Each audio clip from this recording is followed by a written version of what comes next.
2025년 1월 14일 데일리 리포트 시작하겠습니다.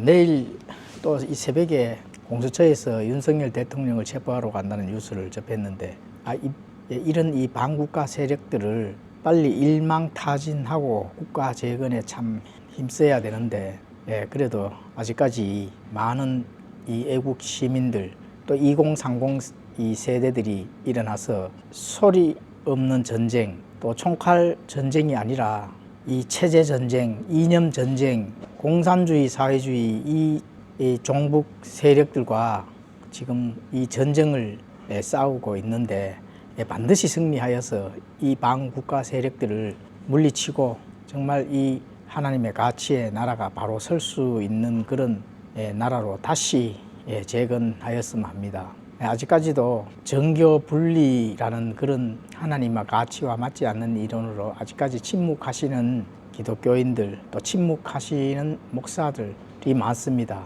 침묵한다면은 도대체 이 나라에서 안에서 살고 있는 사람이라면은 절대로 침묵해서는 되지 않습니다.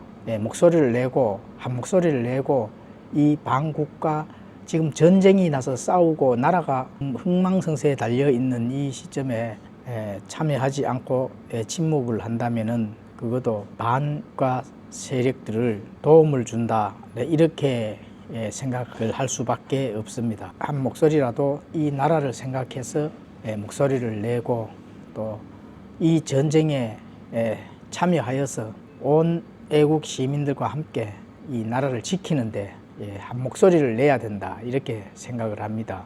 침묵하지 말고 나오셔서 이 전쟁에서 승리할 수 있도록 참여하시기를 바랍니다. 자, 오늘 데일리 리포트는 천년왕국에 대해서 조금 말씀을 나눠보도록 하겠습니다. 천년왕국, 새언약 이런 부분에서 예레미야에서 말씀하신 그 부분들을 히브리서와 비교해서 한번 나눠보도록 하겠습니다. 그 날들 이후에라는 그런 말씀이 나옵니다. 그 날들 이후 예레미야 31장 31절이라든지 또 33절 또 히브리서 8장 6절 또 아모스서 9장 11절 이런 데 가보시면은 이제 하나님의 그 날들이라는 말씀이 나오는데 그 날들을 어느 것을 가리키는지 한번 나눠보도록 하겠습니다. 이렇게 나눠보고자 하는 것은 많은 개혁주의 개신교에서는 90%가 넘는 대부분 무천년설을 믿게 되는 겁니다. 무천년설을 믿게 되면은 어떠한 그 신앙의 노선이 되고 폐해가 될지 이 성경에는 어떻게 가르치는지 그런 부분들을 함께 나눠보도록 하겠습니다. 자, 그 날들 이후에 예레미야 31장 31절에 가보시면은 이렇게 말씀합니다. 주가 말하노라 보라 날들이 이르니 내가 이스라엘 집과 유다의 집과 새 언약을 맺으리라. 32절에 이 언약은 내가 그들의 조상들의 손을 잡고 그들을 이집트 땅에서 데리고 나오던 날에 그들과 맺은 언약에 따른 것이 아니니라. 내가 그들에게 남편이었을지라도 그들이 내 언약을 깨뜨렸느니라. 주가 말하노라. 자, 이제 하나님께서 이스라엘 민족들과 맺은 그 첫 언약이 있죠. 첫 언약은 바로 모세 율법의 그 언약입니다. 그래 이집트 땅에서 데리고 나오시면서 시내산에서 돌판에 새겨준 첫 언약, 모세 율법의 언약이 되겠습니다. 그래서 이 언약을 대부분 이스라엘 민족들은 지키지 아니하고 하나님의 마음을 아프게 하셨죠. 그래서 하나님께서 이스라엘 민족들의 남편이 되었을지라도 하나님께서는 그 언약을 깨뜨리고 또 다시 새 언약을 주십니다. 그 언약이 자 어떻게 이제 오늘날까지 이어지고 또 마지막 그 날들에까지 이어지는지 잠깐 한번 살펴보도록 하겠습니다. 자, 예레미야 31장 33절에는 이렇게 말씀합니다. 그러나 내가 이스라엘 집과 맺을 언약은 이것이니 곧 그 날들 이후에 내가 내 법을 그들의 속 중심부에 두고 그들의 마음속에 그것을 기록하여 나는 그들의 하나님이 되고 그들은 내 백성이 되리라. 주가 말하노라. 여기 이제 보시게 되면은 곧 그 날들 이후에라는 말씀이 나오잖아요. 그래서 그 날들 이후에는 그 날들에 대해서 말씀을 하는데 그 이후에라는 것은 7년 환란기를 뜻합니다. 야곱의 고난의 때죠. 그래서 이 7년 환란기는 이스라엘 민족들을 민족적으로 하나님께서 그 환란기를 통해서 구원을 시키는 하나님의 경륜의 때가 되겠습니다. 그러면 그 날들이라 하는 것은 이스라엘 집과 맺을 언약은 이것이니 그 날들이라는 것은 그리스도 메시아가 오셔서 그 모든 일들을 이루시는 그 날을 가리키는 거죠. 예레미야 31장 31절에는 내가 이스라엘 집과 유다의 집과 새 언약을 맺으리라 했기 때문에 앞으로 맺을 것을 지금 말씀을 하시는 거거든요. 앞으로 맺을 이 새 언약이 자 이제 그 날들 이후에 하나님께서 내 법을 그들의 속 중심부에 둔다고 이렇게 말씀하시는 거거든요. 그 첫 언약은 돌판에 새긴 그 율법이지만 두 번째 언약은 하나님의 법을 그들의 속 중심부에 둔다는 겁니다. 그런 부분이 좀 이제 첫 언약과 다르죠. 자, 예레미야 31장 34절에 가보시면 이렇게 말씀합니다. 다시는 그들이 각각 자기 이웃과 각각 자기 형제를 가르쳐 말하기를 주를 알라 하지 아니하리니 이는 그들의 가장 작은 자로부터 그들의 가장 큰 자에 이르기까지 그들이 다 나를 알 것이기 때문이라. 내가 그들의 불법을 용서하고 다시는 그들의 죄를 기억하지 아니하리라 주가 말하노라. 자, 여기서 주를 알라 하지 아니하는 때가 온다는 겁니다. 그러면은 주를 알라 하지 아니하는 때라 하면은 이미 주를 다 알고 있다는 거거든요. 그래서 사람이 태어나서부터 계속 그 시간의 역사가 이루어지면서 하나님은 자동적으로 알게 되는 때가 온다는 겁니다. 그게 무슨 때죠? 천년왕국 때죠. 그 천년왕국 때이기 때문에 그들의 불법을 용서하고 다시는 그들의 죄를 기억하지 아니하는 그런 때가 온다는 겁니다. 바로 그게 환란기에서 구원받은 자들이 천년왕국에 들어가서 하늘의 왕국에 들어가서 하나님의 그 주시는 그 통치를 직접 받을 그 때를 이제 일으키는 겁니다. 자, 여기서 각각 자기 형제를 가르쳐 말하기를 주를 알라 하지 아니하리니. 그 이유가 뭘까요? 주를 알라 하지 아니하리니. 이것은 자, 그 이유에 답을 주는 거죠.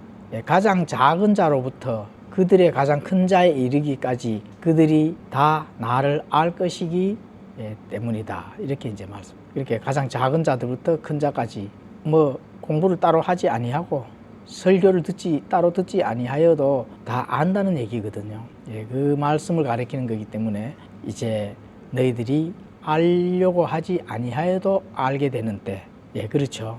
그것이 바로 이 날들 이후에 있는 새 언약. 그러니까 새 언약 이후에 있는 그 날들이 무슨 날들일까요? 천년왕국이 되겠죠. 자, 그래서 이 천년왕국은 다윗의 왕자에서 다스릴 바로 천년왕국입니다. 예수님과 함께 다스릴 하나님의 왕국 안에 다윗이 또 통치를 하고 또 제사장 왕국이 되어서 온 땅 위에 있는 왕국들을 다스리는 때, 그 기간이 바로 천년 동안 다스려지는 그 왕국이라는 것입니다. 그래서 그 이제 신약에도 이렇게 기록이 되어 있습니다. 히브리서 8장 6절에 가보시면은 그러나 이제 그분께서 더욱 뛰어난 성김의 직무를 얻으셨으며 그것에 의해 또한 그분은 더 나은 약속들 위에 세워진 훨씬 더 나은 언약의 중재사이시니라. 그 약속들 위에 세워진 훨씬 더 나은 언약의 중재자.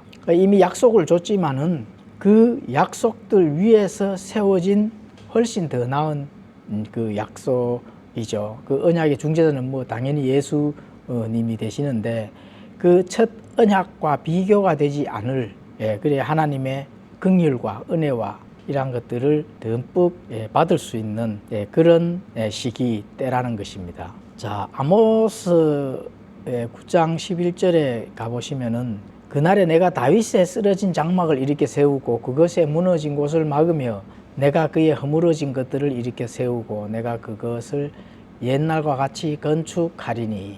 여기도 그날에 가잖아요. 그죠?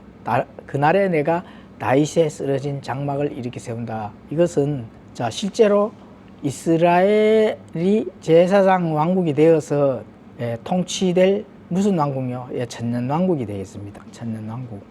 이스라엘이라는 민족이 땅 위에 있는 왕국들을 다스리는 그 제사장 왕국이 되어서 다시 말해 이 왕국 안에 있는 다시 말하면은 수도가 되겠죠. 수도. 왕국의 수도. 때가 바로 이제 천년왕국의 때라고 이렇게 알 수가 있습니다.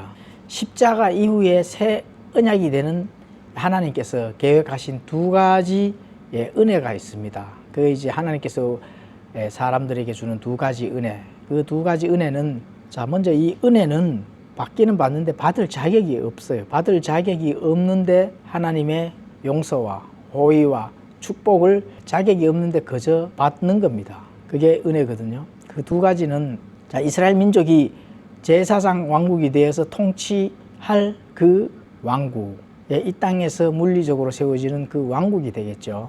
그게 바로 천년왕국, 하늘의 왕국입니다. 그 하늘의 왕국이라는 그것을 통치할 그 왕국을 하나님의 값없이 은혜로 주시는 겁니다. 또 한 가지가 더 있죠.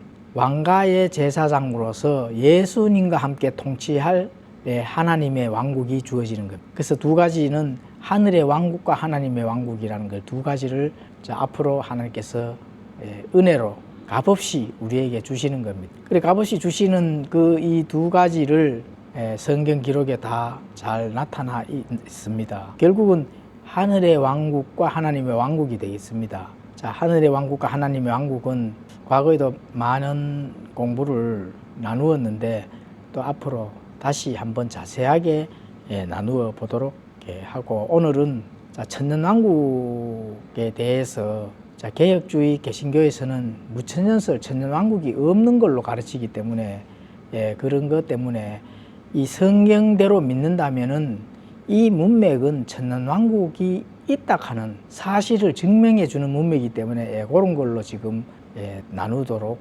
하겠습니다. 자, 그래서 대부분 개혁주의 개신교에서는 무천년설을 신자들에게 가르칩니다. 무천년설을 믿게 되면은 자, 거기서 따라오는 폐해가 뭐냐? 바로 에큐메니칼, 그 다음에 뉴에이지 이겁니다. 그 천년왕국을 믿지 아니하면은 이게 두 가지가 오늘 반드시 그 무천년설 이론에 인해 가지고 많은 사람들이 그런 쪽으로 방향으로 가려고 하는 겁니다. 그 물론 그게 하나님이 주시는 방법인 줄로 착각하고 또 무지해서 그러는 거지만 그 뒤에는 또 이 성경대로 믿지 않게 하기 위한 어떤 마귀의 작전이 있는 거죠. 자, 에큐메니칼은 뭐냐 하면은 종교 일치를 시키는 겁니다. 바로 에큐메니칼이. 그래서 이게 이제 종교 통합으로 이제 되는 거죠. 그리고 뉴에이지 이런 것들은 새 시대, 새 건설 이런 것들. 뉴에이지에서 가장 지금 나타나는 현상은 요가라든지 또 관상기도 이런 것들로 스타트해서 많은 사람들의 정신을 앗아가는 정상적인 하나님의 주시는 그 정상적인 하나님의 가치를 빼앗고 다른 어떤 선바디의 그 정신을 넣어서 사람들의 혼줄을 빼앗는 것이 바로 뉴에이지입니다. 자, 이런 거는 바로 하나님의 진노에 동참하게 된다 하는 사실을 꼭 인지를 하셔야 됩니다. 그래서 그런 것들을 깨닫는 자들은 꼭 방향을 트십시오. 방향을. 하나님께서 바르게 가르쳐주는 성경대로 나타난 그 천년왕국을 믿으셔야 됩니다. 하나님의 은혜가 주는 그 두 가지, 하나님의 왕국과 하늘의 왕국이거든요. 예수님과 통치될 왕가의 제사장으로서 예수님과 함께 통치하는 그 하나님의 왕국, 또 이스라엘이 제사장 왕국이 되어서 이 땅 위에 많은 왕국들을 다스리게 되는 그 이스라엘 민족들, 그게 바로 7년 환란기를 통해서 이스라엘 민족들이 남은 자들이 천년왕국으로 들어가서 이제 온 세상을 이제 통치를 하는 그런 시대가 이제 곧 도래된다 하는 것은 성경 기록이 가르치기 때문에 그 사실들을 믿어야 성경에 대한 많은 바른 신앙의 노선을 갈 수 있다는 것입니다. 자, 그러므로 성경 기록은 무천년설이 잘못된 이론이다, 이단교리라는 사실을 다음이 증명해 줍니다. 자, 혹시 이 무천년설에 대해서 알지 못하는 신자들을 위해서 무천년설에 대해서 잠깐 전달해 드리겠습니다.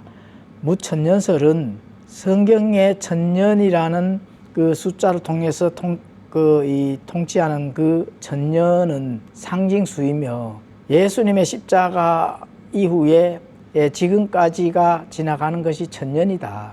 그렇게 지금이 천년왕국이다. 이래서 사람들의 생각과 또 많은 사람들이 모여서 이 세상을 에덴의 동산처럼 천년왕국이 주어지는 그 아름다운 동산처럼 그렇게 인간이 만들어져 가는 인간의 유토피아, 그걸 인간이 만들어져 가려고 하는 것이 바로 무천년설이거든요. 그렇다면 지금은 그 무천년설 안에도 이렇게 선과 악이 존재하면 바로 안 되는 겁니다. 그게 이제 성경에서 증명에 나타나는 거거든요. 스가랴 13장 1절에는 이렇게 말씀합니다. 그날의 죄와 더러움을 씻기 위한 셈이 다윗의 집과 예루살렘의 그 주민들을 위해 열리리라. 만군의 주가 말하노라. 그날에 내가 그 우상들의 이름들을 그 땅에서 끊어 그것들이 더 이상 기억되지 못하게 하며 또 대언자들과 부정한 영을 그 땅에서 사라지게 하리라. 또 어떤 사람이 여전히 대언을 하면은 그를 낳은 그의 아버지와 어머니가 그에게 이르기를 내가 주의 이름으로 거짓을 말하니 살지 못하리라 하고 그가 대언할 때에 그를 낳은 아버지와 어머니가 그를 찌르리라. 굉장히 무서운 말이죠. 자, 어떤 사람이 여전히 대언을 한다. 그 대언을 하지를 못하는 것이 이제 그런 때라는 거거든요. 그럼 왜 대언을 하지 못할까요? 그리고 또 대언자들, 부정한 영들이 그 땅에서 사라진다는 겁니다. 다시 말해 악이라는 그 존재 자체가 없어질 때 그 때라는 거거든요. 그렇기 때문에 그때는 그러면은 어떤 때냐? 물론 천년왕국이 되겠습니다. 그 날에 스가랴서 13장 1절 초반에 그 날에 가잖아요. 죄와 더러움을 씻기 위한 셈이 다윗의 집과 예루살렘의 거주민들 위해 열리리라. 그 날에 열린다 하는 게 바로 천년왕국이거든요. 그래서 그 날에 여전히 대언을 하면은 대언을 하지 못한다는 겁니다. 왜 대언을 하지 못하는 것이냐면은 스가랴서 14장 20절에 이렇게 말씀합니다. 그 날에는 말방울에도 주께 거룩한 것이라 고 이제 기록될 것이다. 주의 집에 있는 솥들은 제단 앞에 대접들과 같으리라. 그렇죠. 그러니까 이미 하늘의 왕국이 이루어지는 그 날에는 말방울까지도 거룩하다는 겁니다. 그러니까 예수님과 다윗이 통치를 하는 이 시대에 대언할 이유가 없다는 거죠. 대언자도 당연히 없는 거고. 왜냐하면 예수님이 직접 다윗과 함께 통치하는 시대인데 대언할 필요가 있을까요? 그러니까 대언을 하게 되면은 위에 한 것처럼 바로 그 대언할 때에 그를 낳은 아버지와 어머니가 그를 찌를 정도로 무섭죠. 그래서 대언을 할 수가 없는 그 때가 바로 이제 천년왕국 시대라는 것입니다. 그러면 오늘날 교회 시대가 상징적으로 천년왕국 시대라면은 안 되는 이유가, 그러면 대언을 이제 물론 하나님의 말씀을 대신 전하는 그런 사역자들, 목사 직무를 가지신 분들이 다 그렇게 사역을 하잖아요. 복음을 전한다고 이렇게 봤을 때 오늘날 복음을 전하면 안 됩니까? 당연히 복음을 전해야 되겠죠. 그래서 왜 복음을 전하면은, 그러면 오늘날이 오늘 지금 현재 시대가 천년왕국 시대라면은 왜 복음을 전합니까? 전하면 안 되죠. 자, 말방울도 거룩한데 말방울까지도 거룩하다면은 왜 오늘날 선과 악이 함께 공존을 해야 되는가? 자, 이런 걸 생각했을 때 무천년설은 그거는 성경과 아주 거리가 먼 이단 사설이라는 거죠. 그래서 미래에 성취될 하나님의 약속을 전적으로 믿는다면은 그 날이 가까이 앞으로 올 그런 그 하나님의 경륜, 하나님의 긍휼과 은혜를 우리에게 베풀어주는 그 경륜의 시대, 이제 천년왕국 시대, 또 교회는 예수님을 공중에서 영접하는 그 휴거를 맞이하는 그런 것들을 성경대로 믿는다면은 그것을 반드시 믿어야 된다는 겁니다. 그래서 무천년설을 믿는 신자들은 성경에서 가르치는 이 천년왕국이 앞으로 도래된다 하는 그 사실들을 그대로 믿으시고, 또 잘 알지 못했다가도 이런 사실들을 조금 성경에서 탐구를 하셔서 내가 나가는 교회의 담임 목사가 어떤 교리를 가르치는지, 그 담임 목사의 믿음은 어떻게 되는 건지, 확인을 하고 이 마지막 때에는 반드시 성경대로 가르치는 대로 믿고 하나님의 그 뜻을 구해야 된다 하는 그 시대이기 때문에 각자의 믿음들을 잘 검증하셔서 또 잘 판단하셔서 바른 신앙의 여정을 갈 수 있도록 그렇게 하시기 바랍니다.